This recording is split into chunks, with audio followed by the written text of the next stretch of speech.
You know that moment when an AI just gets you, like a movie recommendation that's weirdly perfect, or maybe your smart home doing something helpful almost before you ask? Yeah, it can feel a bit like magic, can it? Or Yeah. sometimes maybe a little uneasy. Exactly. So have you ever stopped to think about what's actually going on, like under the hood? Well, that's what we're doing today. Right. Today on the deep dive, we're going to pull back the curtain on AI agents. A listener sent us a really fascinating bunch of sources, and we're going to unpack what these agents are, how they actually work, and explore some of the really big ideas around how we design them, how we use them, ethically, effectively. Exactly. We're diving deep to really get the nuts and bolts, move past just the buzzwords. Yeah. So, okay, let's start right at the beginning. What is an AI agent anyway? Okay, let's break that down. One of our sources puts it pretty simply. An agent is its architecture plus its program. Right, kind of like the hardware and the software, Yeah. the body and the brain, if you like. Yeah, exactly. The physical structure and the code that tells it what to do. But what makes that brain part interesting is how it interacts with the world around it. And figuring out how to build that brain, well, that's the core challenge, isn't it? To do it right, you really need to consider a few key things. Like what? Well, first, what the agent can sense or observe those are its percepts. Then, what it can actually do, its actions. Okay. Sensing and doing. Crucially, you also need to define its goals, like what does success look like? That's usually tied to performance measures. How you know it's doing a good job. Exactly. And finally, you need the environment, the whole context, the stage where all this happens. Right. Now, here's something I found really interesting from the sources. You might think AI agent, you picture, I don't know, some advanced robot, right? Hmm. But they point out that even a super simple program, like one that just takes keyboard input and puts characters on a screen, that can be considered an agent too. It really can. And it makes you look at software differently, doesn't it? It highlights a really critical point. Which is? That the complexity isn't just about how fancy the agent looks or, if it has robot arms. It's really about the relationship between what the agent does, how the environment responds. Which is based on what it perceives over time, right? That percept sequence idea. Exactly, the history of its observations. So it's the relationship between its behavior, the environment's feedback via those percepts, and how well it achieves its goals. Think about a simple robot inspecting parts on a conveyor belt. Okay, like in a factory. Yeah, Yeah. pretty simple, real environment. Its task might just be sorting good or bad. Clear goal, simple actions. The complexity is in that interaction loop. Okay, but even that simple robot has to make a smart decision, doesn't it? They can't just randomly sort the parts. Precisely. That's where rationality comes in. Our sources emphasize that a rational agent chooses actions that it expects will maximize its performance measure, get the best outcome based on what it knows. But here's the clever bit. Sometimes the most rational thing to do isn't to charge straight at the main goal. Sometimes it's better to gather more information first. Ah, okay. Like looking both ways before crossing the street. The goal is to cross safely, but the first action is gathering info. Exactly like that. You look first, that's an action to get more percepts. That information helps you make a better decision about the ultimate action, which is crossing the road. Hmm. It's about maximizing the expected outcome. Okay, so agents are sensing, acting, trying to reach goals, all within some environment. Let's talk more about how they actually sense the world. You mentioned the percept sequence. Right. Think of it as the agent's complete history tape, everything it's ever sensed, in order. That sequence is fundamentally what the agent has to work with to figure out what to do next. And the kind of environment really matters here, doesn't it? I remember reading about accessible versus inaccessible environments. What's the deal there? That's a really key distinction. Yeah. If an agent's sensors give it access to the complete state of the environment needed for its decision-making at any point in time, we call that accessible. So it knows everything relevant. Pretty much. In that case, the agent doesn't really need to remember the past or guess about hidden things. Its current percept tells it everything. Think about chess, maybe without a clock. You see the whole board, all the pieces, it's all right there. Okay, that makes sense. But, well, most real-world situations aren't like that, are they? They're messier. Exactly. Most environments are inaccessible. The agent only gets a partial picture. Like playing poker, you can't see your opponent's hands, right? Definitely not. Or driving a car, you don't know exactly what the car around the blind corner is going to do or the precise road conditions up ahead. One of the sources had a figure, I think 2.13, that laid this out well. Ah, yeah, I remember seeing that. Chess was accessible and deterministic, mostly. Poker was inaccessible, non-deterministic. And taxi driving. Largely inaccessible and non-deterministic too. Things change unexpectedly. You don't have all the info. So these properties, accessible, inaccessible, deterministic, non-deterministic, episodic, static, discrete, they fundamentally change how you have to design the agent's program. Absolutely. Wow. Dealing with incomplete information and uncertainty, that's often the real challenge in building AI for complex, real-world tasks. It's not just about faster processing. It's about smart ways to handle what you don't know. So if an environment is inaccessible, the agent needs more than just basic reflexes. It can't just react to the immediate situation. Exactly. But let's start with that simpler type first. The simple reflex agent. There's a diagram, figure 2.8, showing the flow. How does that work? So the agent gets a percept. It interprets that input to figure out the current state of the world based on what it sees right now. Okay. Then it checks that state against a list of condition action rules, like if the car ahead is braking, then initiate braking. Ah, simple if-then logic. Pretty much.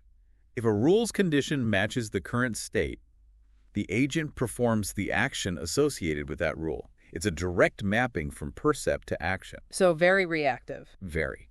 And these can be efficient for certain things, but like you said, they're limited. They don't really consider the past beyond the current percept, and they don't think ahead about the consequences of their actions. You can't drive safely purely on reflexes like that. Right, which brings us neatly to designing agents with goals in mind. It's not just reacting, it's actively trying to achieve something specific. Absolutely. And that's where the performance measure we mentioned earlier becomes so critical. It's the yardstick. Yeah. How do we actually judge if the agent is succeeding? Let's use that automated taxi example again. Defining its performance measure sounds complicated. It really is. Getting to the destination, obviously, that's primary. But then there's minimizing fuel use, minimizing the time taken, keeping costs down, not breaking any traffic laws. Maximizing passenger safety, comfort, maybe even maximizing profit for the taxi company. Whoa. Yeah, those goals could easily clash, couldn't they? The fastest route might burn more fuel or be less comfortable. Exactly. Defining success involves making trade-offs. And again, the environment massively impacts the design based on these goals. An autonomous taxi designed for, say, sunny Phoenix is going to need different capabilities and maybe different performance priorities than one designed for icy roads in Montreal. Or one driving on the left in London versus the right in Paris. Precisely. So you can't just build one size fits all. So you need to tailor the agent. But surely the aim is often broader than just one specific road trip. Oh, definitely. Usually you want an agent that performs well across all class of environments. Think about a chess program. You don't want it to beat just one person. You want it to play well against lots of different opponents, different styles. So you design for a range. Right. And to test how well an agent handles this range, you might use an environment generator. Something that can create lots of different specific scenarios within that class, different traffic patterns for the taxi, different opponent strategies for the chess program, so you can measure the agent's average performance. Okay, got it. So we have a good handle on the basics, what agents are, how they perceive, act, and aim for goals. Now let's shift gears a bit and think about how these agents interact with us, humans. Our listener also sent some really interesting stuff from Umeå University, focusing on human-agent interaction, or HAI. Oh, yes, HAI. That's a huge area. And you're right, it adds the layers of complexity. It's not just the agent's sense, think, act loop anymore. Why not? What changes when humans are involved? Well, the Umeå research highlights this. Traditional AI focuses on the agent processing its world. But when interacting with humans, there's this whole other dimension. Agents ideally need to understand and respond appropriately to human cues, intentions, emotions, maybe. The source even mentioned adding empathy to the sense, think, act model when humans are in the loop. That sounds ambitious. It is very ambitious, and it touches on another deep challenge mentioned in the materials, semantic verification. Meaning? Making sure the agent actually understands language and concepts the same way we do, not just mimicking. How would you even check that? That's the million-dollar question. Yeah. The source suggests that true verification might need you to look inside the agent's code or internal state. But even then, a clever agent could potentially fake understanding. It's a known, hard problem. So many current systems kind of sidestep deep understanding. Often, yes. They focus more on following conversational rules, maintaining dialogue flow, achieving a task more like protocol adherence than genuine comprehension of meaning or mental states.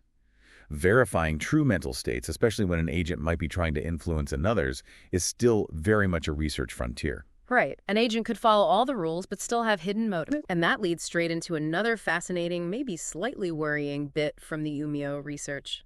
Goal-hiding dialogues. Ah, yes, where an agent might try to steer a conversation towards its own goal without letting the other person or agent know what that goal is. Sounds a bit manipulative. How does that work? Well, the research describes a seeker agent trying to subtly guide a respondent towards a specific topic. They use these complex frameworks, quantitative bipolar argumentation frameworks, QBAFs. Okay, that's a mouthful. What do they do? They basically model how willing the respondent might be to discuss different topics. It looks at how arguments for a topic, support, and arguments against it, attack, influence that willingness.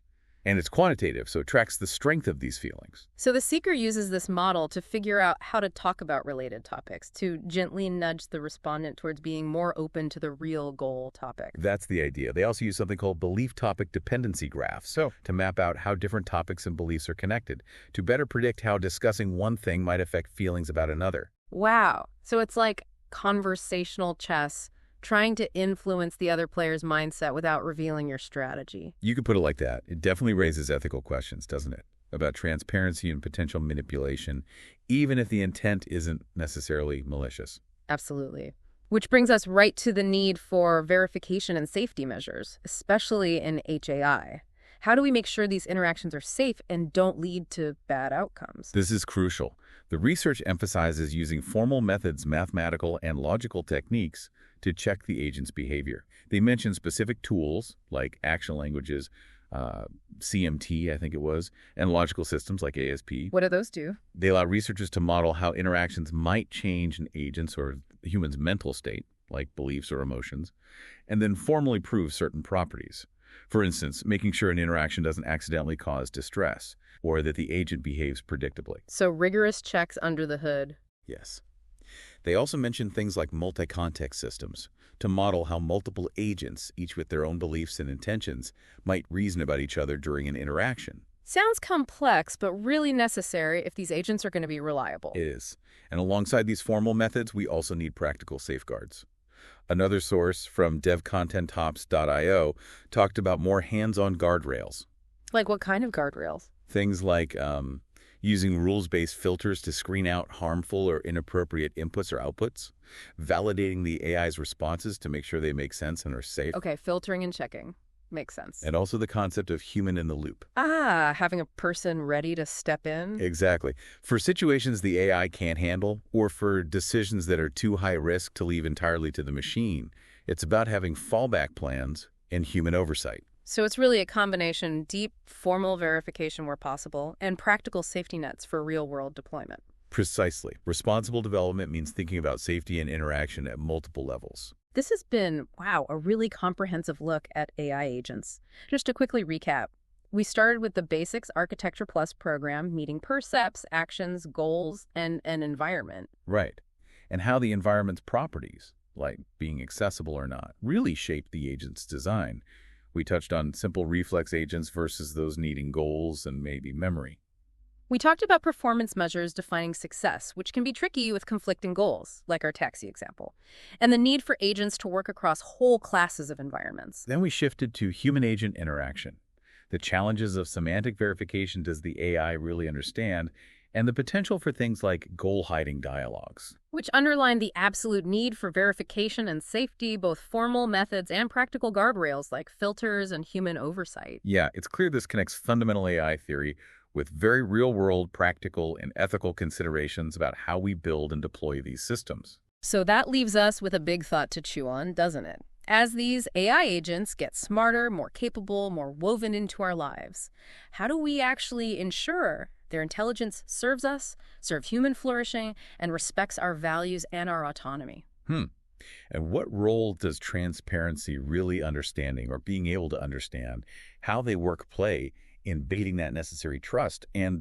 crucially, preventing those unintended negative consequences? It's a huge question, definitely one we'll all be grappling with as this technology continues to evolve. We really encourage you, the listener, to explore the sources we talked about today and just keep learning about AI ethics and safety. Absolutely. It's a journey, and there are still so many open questions and, frankly, opportunities to contribute to getting it right.